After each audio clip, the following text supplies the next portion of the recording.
Les amis, bonjour. Je me présente Nicolas Haute, directeur de la performance au sein du MMA Factory, préparateur physique et formateur au sein du département sport de haut niveau au Krebs Île-de-France. J'aimerais aujourd'hui qu'on parle ensemble de la perte de poids et surtout des moyens d'entraînement cardiovasculaires nous permettant de perdre du poids. Quelles sont les méthodes qui permettent de brûler le plus de calories? Avant qu'on se concentre vraiment là-dessus, j'aimerais avoir une approche un petit peu plus globale du phénomène. La première chose, c'est que si on veut perdre du poids, il faut être en déficit calorique. Il faut avoir un nombre de calories qu'on ingurgite qui est inférieur au nombre de calories qu'on dépense. La calorie, c'est c'est une mesure de l'énergie.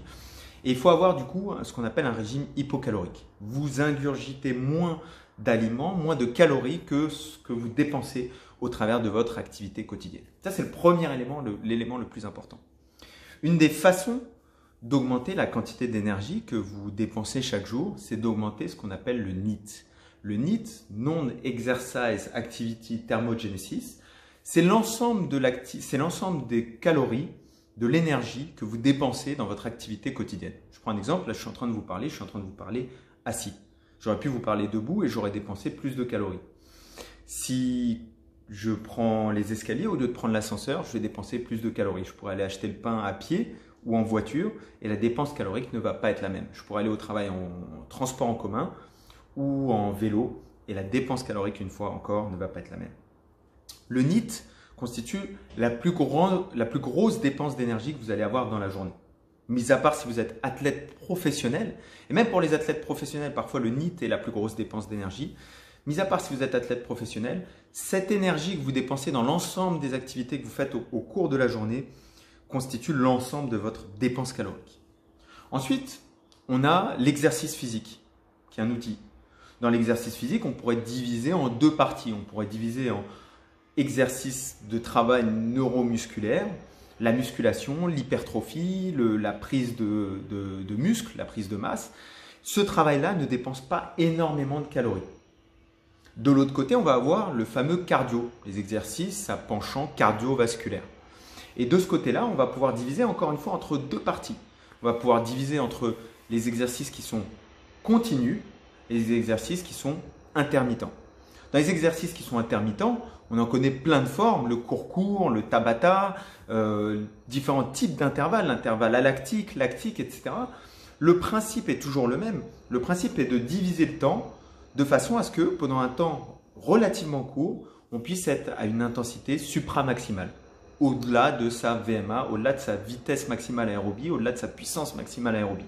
Donc pendant un court instant, on va être à très haute intensité, puis on va être plutôt à des intensités basses pour récupérer, et puis on va repartir à très haute intensité. C'est l'idée de l'intervalle training, du travail intermittent. De l'autre côté, du côté du travail continu, c'est là où il y a beaucoup de questions qui se posent. Sur le travail continu, on va avoir trois modalités différentes. La première modalité, c'est ce qu'on va appeler le LIS. Le LIS, Low Intensity Steady State, c'est tout simplement ce qu'on appelle en français l'endurance fondamentale, le travail de fond, le foncier, le travail de base où je suis autour du seuil ventilatoire numéro 1, je suis encore capable de parler, de tenir une discussion. J'ai un rythme qui est assez lent, mais que je peux tenir pendant très longtemps. C'est une méthode qui est très intéressante pour développer le volume d'éjection systolique, pour développer donc la taille de votre cœur, pour baisser votre pouls au repos, pour augmenter le nombre de capillaires sanguins. C'est très intéressant.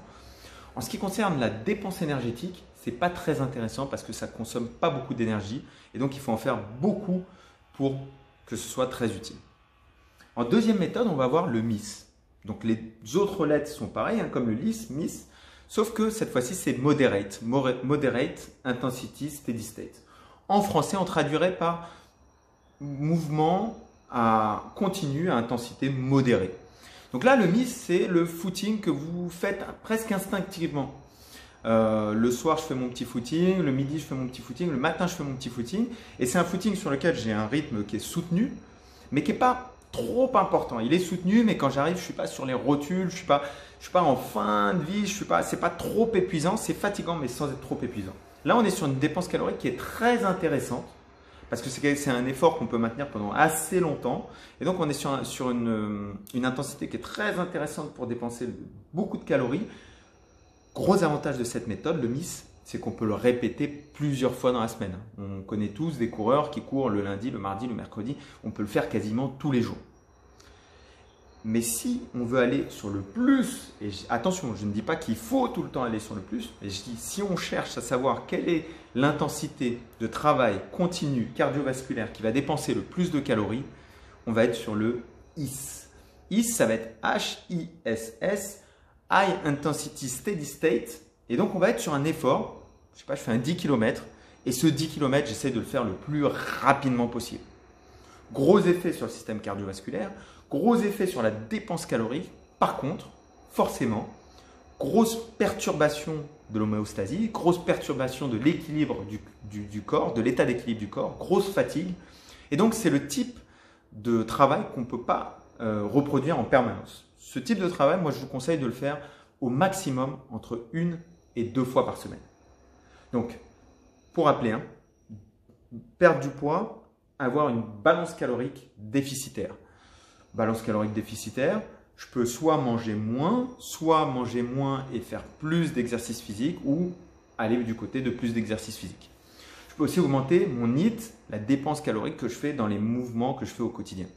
Sur l'aspect exercice physique et dépense calorique, la musculation, c'est un très bon outil pour conserver la masse musculaire. Ce n'est pas un outil qui dépense beaucoup de calories.